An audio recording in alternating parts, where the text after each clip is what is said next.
Most people believe that walking is automatically good for their health, and in many ways, it is. Doctors recommend walking for heart health, brain function, blood sugar control, and even longevity. But here's something most people don't realize. The way you walk can either protect your health or slowly damage your joints, posture, and energy levels. And the surprising part?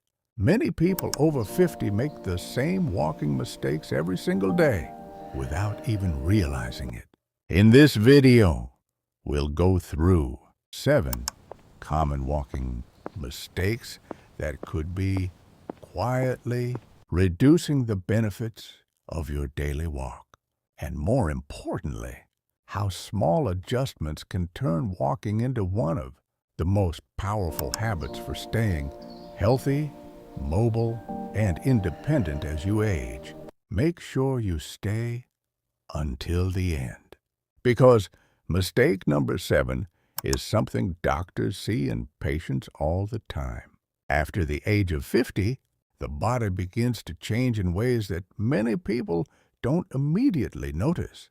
Muscle mass slowly declines, joints become stiffer, balance may become less stable, and metabolism naturally slows down. These changes are part of aging, but they are not something you simply have to accept. Movement can slow many of these processes dramatically, and walking is one of the simplest ways to keep the body active. When you walk regularly, your heart becomes stronger, your muscles remain active, your joints continue moving through their natural range, and blood flow to the brain increases, which helps protect memory and cognitive function. Research has consistently shown that people who walk regularly have a lower risk of heart disease, type 2 diabetes, stroke, and even certain forms of dementia. But these benefits only happen when walking is done correctly and consistently. Unfortunately, many people unknowingly develop habits that reduce those benefits. Let's start with mistake number 1.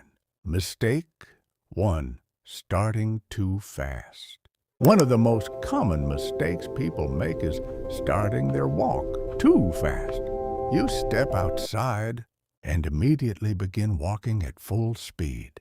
But your body is not ready for that yet. When muscles are cold and joints are stiff, sudden movement places unnecessary stress on the body. The heart rate jumps too quickly. Muscles tighten instead of warming up. And over time, this increases the risk of small injuries and fatigue. The solution is simple. Start slowly. For the first 3 to 5 minutes, walk at a comfortable pace. Allow your body to gradually warm up. Then slowly increase your speed. This small change prepares your muscles, joints, and heart for activity. Mistake 2. Poor posture. Another extremely common mistake is poor posture. Many people walk with their head tilted downward, their shoulders rounded, and their upper back slightly hunched.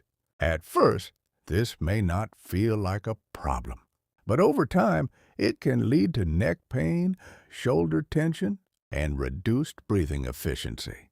When your chest collapses forward, your lungs cannot fully expand, which means your body receives less oxygen. Less oxygen means less energy. A better posture while walking is surprisingly simple. Imagine a string gently pulling the top of your head upward. Keep your shoulders relaxed and slightly back. Let your arms move naturally, and keep your gaze forward rather than down. This posture allows your body to move more efficiently and breathe more freely. Mistake 3. Wearing the wrong shoes. Shoes may seem like a small detail. As we age, cushioning and support become increasingly important. Many people continue wearing shoes that are old and worn out. Others choose shoes based only on appearance rather than comfort. The problem is that poor footwear can increase pressure on the knees, hips, and lower back. Over time, this can lead to pain or inflammation. A good walking shoe should provide three things: proper cushioning, support for the arch of the foot, and flexibility for natural movement.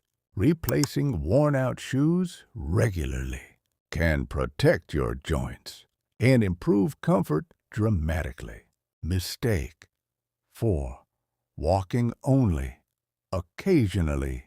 Another mistake many people make is walking only once in a while. For example, someone might go for a long walk on Sunday and believe that this is enough for the entire week.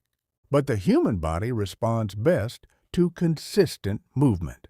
Shorter walks done regularly are far more beneficial than one long walk occasionally, even 20 to 30 minutes. Most days of the week can make a significant difference in cardiovascular health. Consistency sends a signal to the body that movement is a normal part of daily life, and over time, the body adapts to that routine. Mistake 5. Not using your arms. Many people walk with their arms completely still. But natural arm movement is actually an important part of efficient walking. When your arms swing naturally, they help balance the movement of your legs. They also engage additional muscles in the upper body, which increases circulation and energy use. You don't need exaggerated movements. Simply bend your elbows slightly and allow your arms to swing naturally with your steps. This helps your walking feel smoother and more balanced. Mistake 6. Looking at your phone. Modern technology has introduced a walking mistake that didn't exist in previous generations. Walking while looking at your phone. When you constantly look down at your phone, your head moves forward, your shoulders round, and your posture collapses. But posture isn't the only problem. When your attention is focused on your screen, you become less aware of your surroundings. This increases the risk of tripping, slipping, or losing balance. Walking should be a time when your body and mind reconnect with the environment. Put your phone away. Look around. Pay attention to your breathing. Notice how your body moves. This makes walking safer and more enjoyable. Mistake 7. Ignoring recovery. The final mistake is something many people overlook: recovery. Even though walking is considered low impact, your body still benefits from recovery. Hydration is important. Muscles need water to function properly. Gentle stretching after a walk can also reduce stiffness. And occasionally, taking a rest day allows the body to repair and adapt. Think of walking not as a single activity, but as part of a complete health routine. Stretching and rest all work together to support long-term health. Despite these mistakes, walking remains one of the best exercises you can do after 50. It requires no expensive equipment. It can be done almost anywhere, and it supports your heart, muscles, brain, and metabolism. The key is awareness. Small improvements in posture, pace, and consistency can dramatically increase the benefits. Walking is not about speed. It's about creating a habit that protects your health for years to come. Now I'd like to ask you something. How long do you usually walk each day? 10 minutes, 20 minutes, or 30 minutes or more? Let me know in the comments. And if you found this video helpful, subscribe for more science-based health advice designed especially for people over 50 who want to stay active, independent, and strong. Because the small choices you make every day are the ones that shape your future health.